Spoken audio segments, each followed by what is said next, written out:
Ole Romeni adalah salah satu pemain yang dalam 1 tahun terakhir terus dihubung-hubungkan dengan Indonesia. Itu terjadi karena Indonesia memang membutuhkan sosok Romeni yang berposisi sebagai penyerang.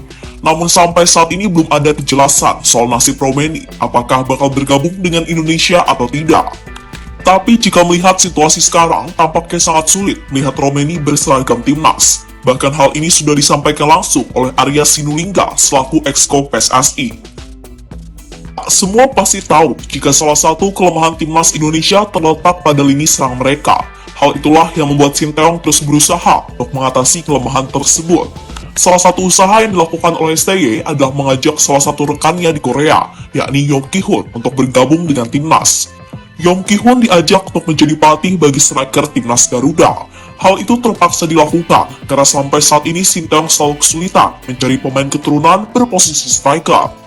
Sejatinya untuk pemain keturunan berposisi striker, Sinteyong sudah memiliki beberapa nama. Dari nama yang ada, Ole Romeni menjadi pemain yang paling cocok, karena sosok berusia 24 tahun tersebut sudah bermain reguler di Eredivisie. Bahkan Romeni selalu diandalkan oleh FC Utrecht di musim ini, dan sudah mampu mencetak 2 gol dari 5 pertandingan yang dimainkan. Tentu sebuah statistik yang cukup bagus, dan pastinya bakal sangat cocok jika membela Indonesia. Tapi sayang, harapan untuk menaturalisasi oleh Romeni tampaknya berat. Hal ini diungkapkan langsung oleh Arya Sinulinga. Menurut Pak Arya, ada beberapa prinsip yang tampaknya tidak bisa dipaksakan. Oleh berat, karena ada hal-hal prinsip yang agak susah, ada hal yang kita lakukan. Sudah usaha juga sebenarnya. Pak Ketum juga langkah-langkahnya sangat baik dan profesional. Jadi beliau sudah atur dengan baik, tapi ternyata nggak ketemu. Kayaknya susah, kata Arya Sinulinga pada channel YouTube-nya. Salah satu hal yang disinyalir menjadi alasan kuat mengapa Ole belum mau dinaturalisasi adalah soal keputusan meninggalkan Belanda. Jika meninggalkan Belanda, maka secara otomatis karir dari Romeni bakal berubah. Misalnya, jika Romeni menjadi WNI, maka statusnya di Belanda bakal menjadi pemain asing. Hal itu juga berlaku jika Ole Romeni pindah ke tim lain yang sama-sama masih di Eropa. Dan biasanya setiap liga di Eropa bakal membatasi kuota pemain asing, sehingga membuat setiap tim berpikir 2 kali untuk mengontrak pemain asing. Alasan lain yang bisa menjadi pertimbangan oleh Romeni adalah soal peluang dipanggil timnas Belanda. Saat ini ia berhasil membawa FC Utrecht ke papan atas klasmen, dan performanya cukup bagus dengan mencetak 2 gol. Jika terus konsisten sampai akhir musim, bukan tidak mungkin Ole Romeni bakal diberi kesempatan oleh Ronald Koeman untuk menjalani debut bersama Belanda.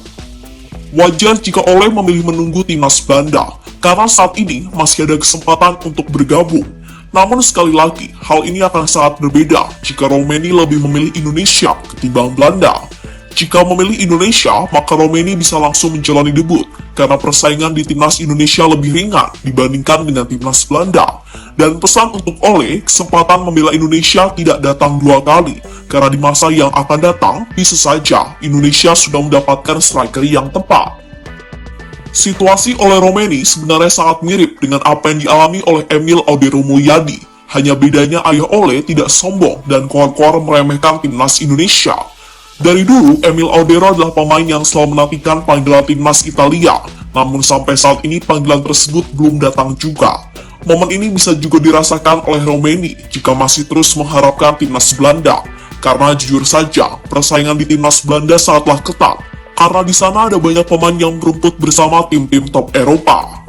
Kini usai menolak Indonesia, nasib Emil malah kian terpuruk. Dirinya hanya bermain untuk Como, yang notabene adalah klub promosi. Dan jika melihat situasi saat ini, tampaknya sangat mustahil melihat Emil dipanggil timnas Italia. Hal ini juga bisa berlaku untuk Ole Romeni, yang masih mengharapkan panggilan timnas Belanda.